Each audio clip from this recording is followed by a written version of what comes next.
नमस्कार। कक्षा 9th के साइंस के फर्स्ट लेसन हमारे आसपास के पदार्थ में आज हम द्रव अवस्था के बारे में जानेंगे।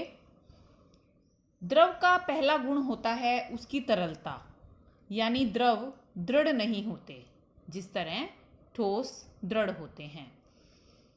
आकार के बारे में बात करें तो द्रव का आकार अनिश्चित होता है, यानी जिस भी बर्तन में उसे रखा जाता है यह उसका आकार ग्रहण कर लेता है। द्रवों की तरलता यानी बहने के गुण के कारण ही द्रव दृढ़ नहीं होते और पात्र का जो आकार है उसे ग्रहण करते हैं। द्रवों का आयतन निश्चित होता है। जैसे एक बड़े पात्र में कोई द्रव भरा है तो छोटे पात्र में अगर उसे डालेंगे तो कुछ द्रव बच जाएगा, उसे छोटे पात्र में पूरा नहीं डाला जा सकता, यानी इसका आयतन निश्चित होता है। इसकी बहने की प्रवृत्ति होती है, इसी कारण इसका आकार अनिश्चित होता है। ठोस में हमने पढ़ा कि ठोस के कणों में बहुत कम स्थान होता है, लेकिन द्रव के कणों में ठोस से अधिक स्थान होता है। इसके कणों के बीच में दूरी ठोस की बजाय ज़्यादा होती है।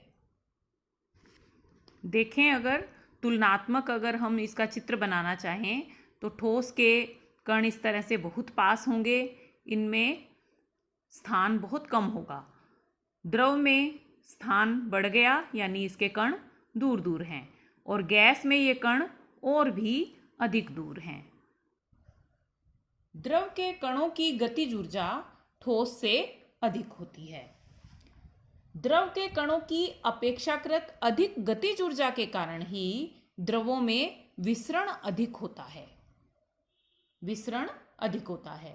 द्रवों में संपीड़न कम होता है, लेकिन ठोस से अधिक होता है। द्रवों में जो विसरण है ये बहुत महत्वपूर्ण होता है। द्रवों में ठोस, द्रव और गैस तीनों अवस्थाओं का विसरण संभव है।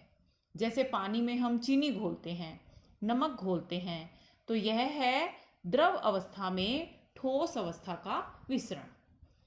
पानी में दूध या दूध में पानी मिलाते हैं तो यह द्रव अवस्था में विसरण है। पानी में किसी गैस का घुला रहना द्रव में गैस का विसरण है।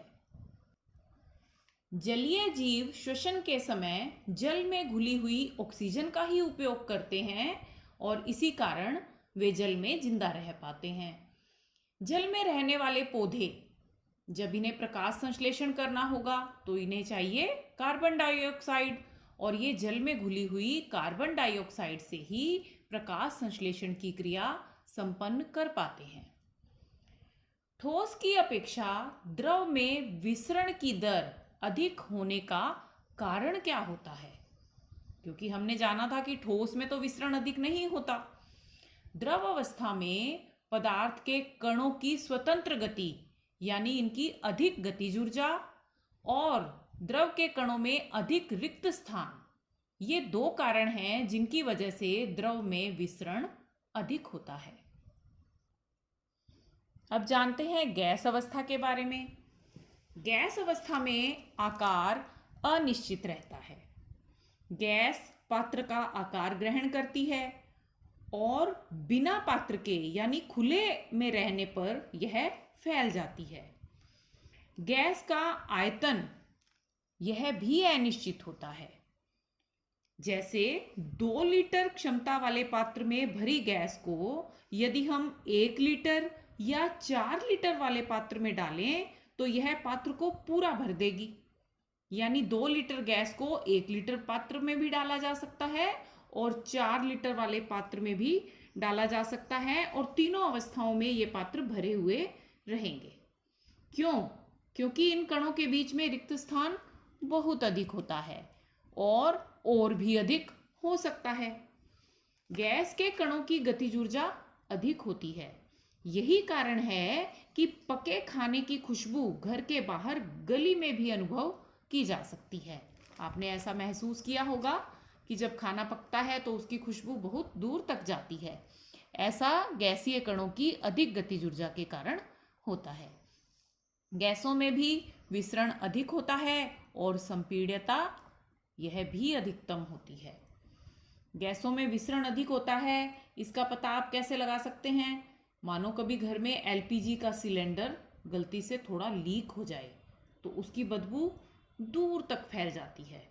इसका कारण है इस गैस का वायु में शीघ्रता से विसरित होना। गैसों में संपीड्यता अधिकतम होती है। अधिक संपीड्यता का कारण इसके कणों के बीच अधिक स्थान है। इसी गुण का लाभ उठाकर एलपीजी सिलेंडर और ऑक्सीजन सिलेंडर में अधिक गैस को भरा जा सकता है। कम आयतन वाले सिलेंडर में अधिक आयतन को भरे जा सकने के कारण इनके परिवहन में भी आसानी रहती है। अब एलपीजी का पूरा नाम हम लिखते हैं द्रवीकृत पेट्रोलियम गैस। तो इसमें द्रवीकृत का क्या अर्थ है? द्रवीकृत पेट्रोलियम गैस या लिक्विफाइड पेट्रोलियम गैस इसे कहते हैं।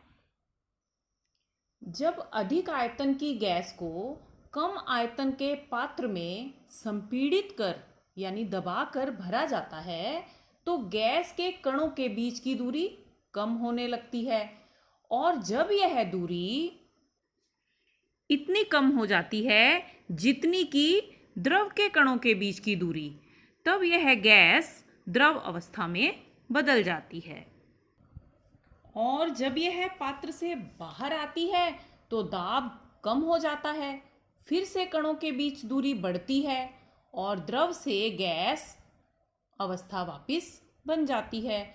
यानी जब हम एलपीजी सिलेंडर देखते हैं तो हमें बर्नर से कभी भी लिक्विड आता हुआ दिखाई नहीं देता, लेकिन सिलेंडर के अंदर वह गैस द्रव अवस्था में भरी है।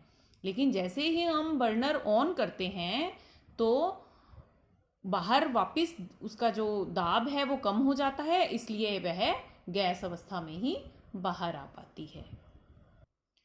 इस पार्ट के नोट्स आपको डिस्क्रिप्शन बॉक्स में मिल जाएंगे, आप ले सकते हैं।